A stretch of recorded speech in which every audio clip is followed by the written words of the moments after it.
Reflections on the Revelation, Chapter 1. First reflection. The revelation of Jesus Christ, which God gave him to show to his servants what must soon take place. And he made it known by sending his angel to his servant John, who bore witness to the word of God and to the testimony of Jesus Christ, even to all that he saw.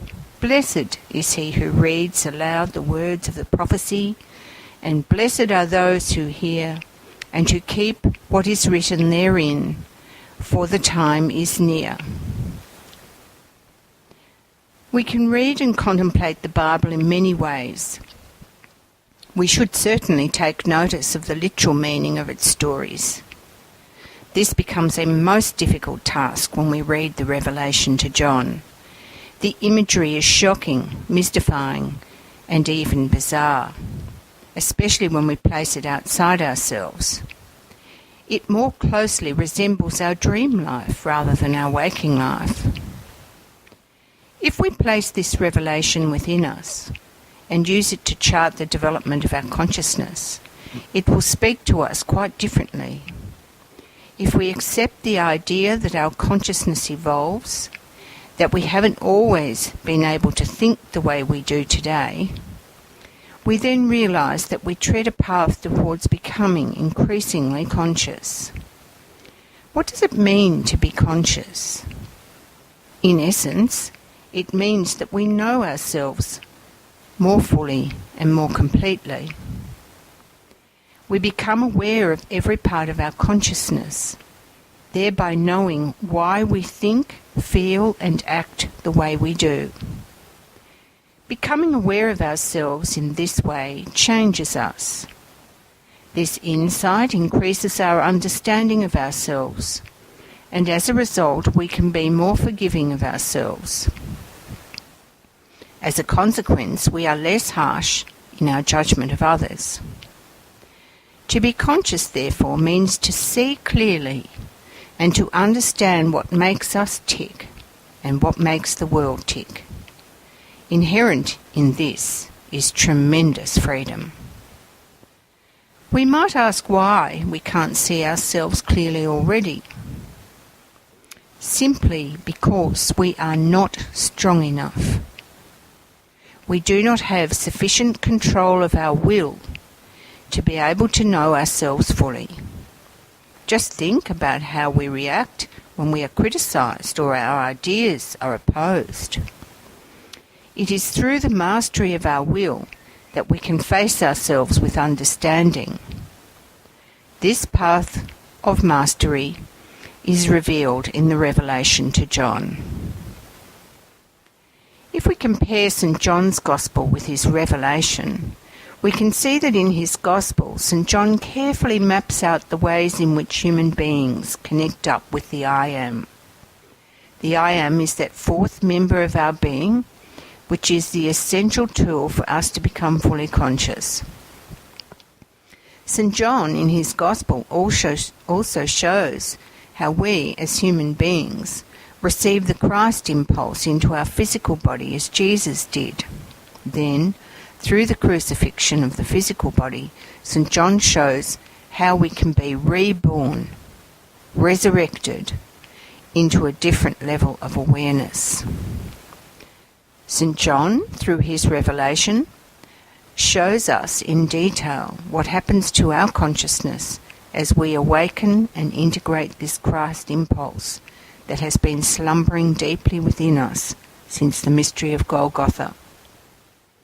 He shows us how our consciousness is transformed by this Christ impulse.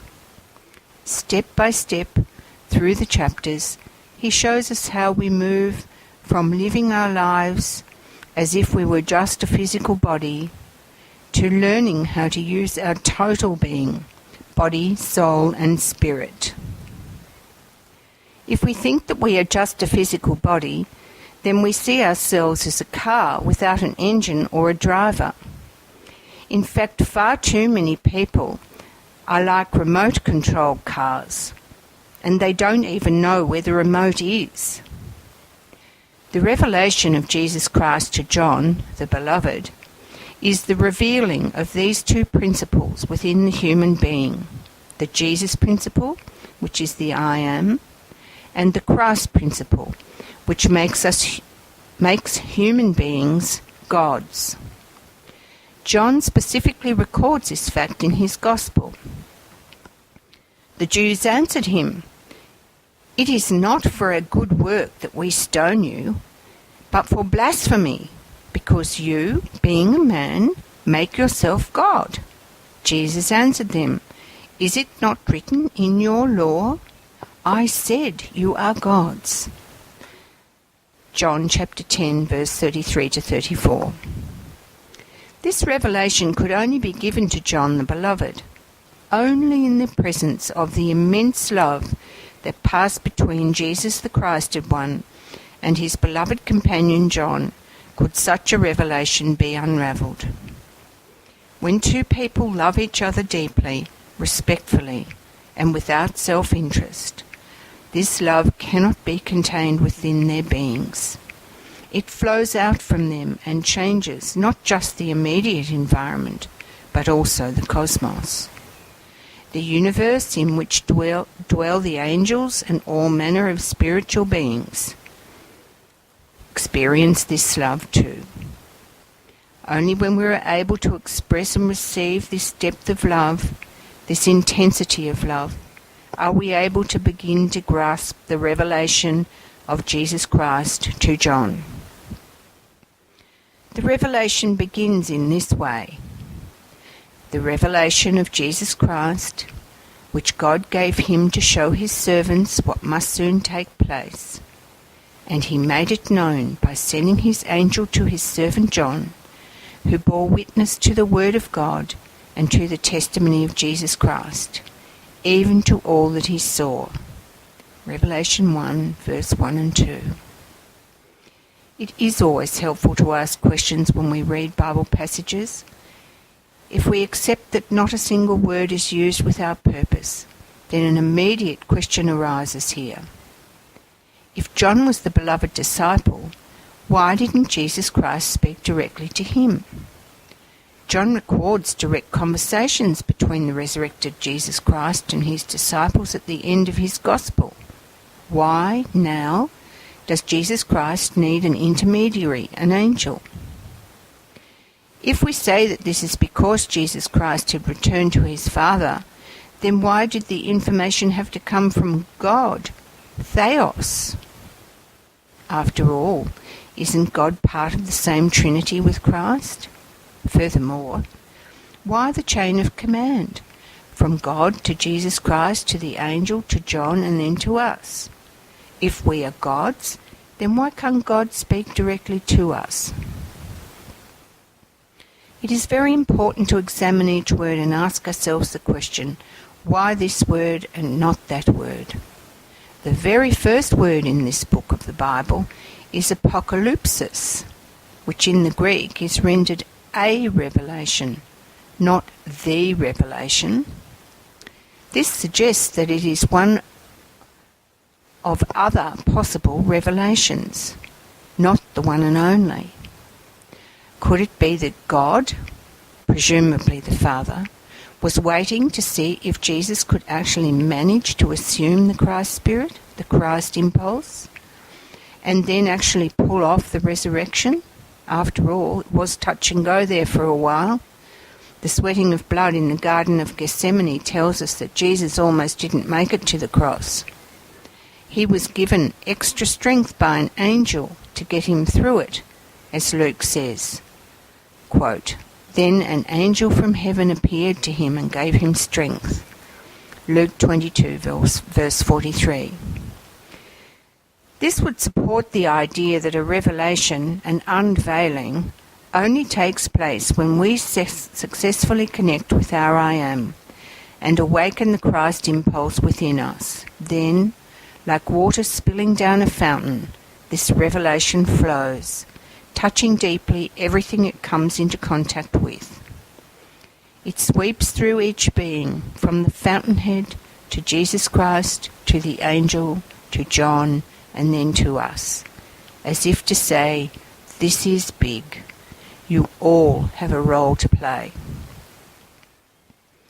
There are a few other noteworthy ideas in these first two verses. Why is John talking about seeing the word instead of hearing it?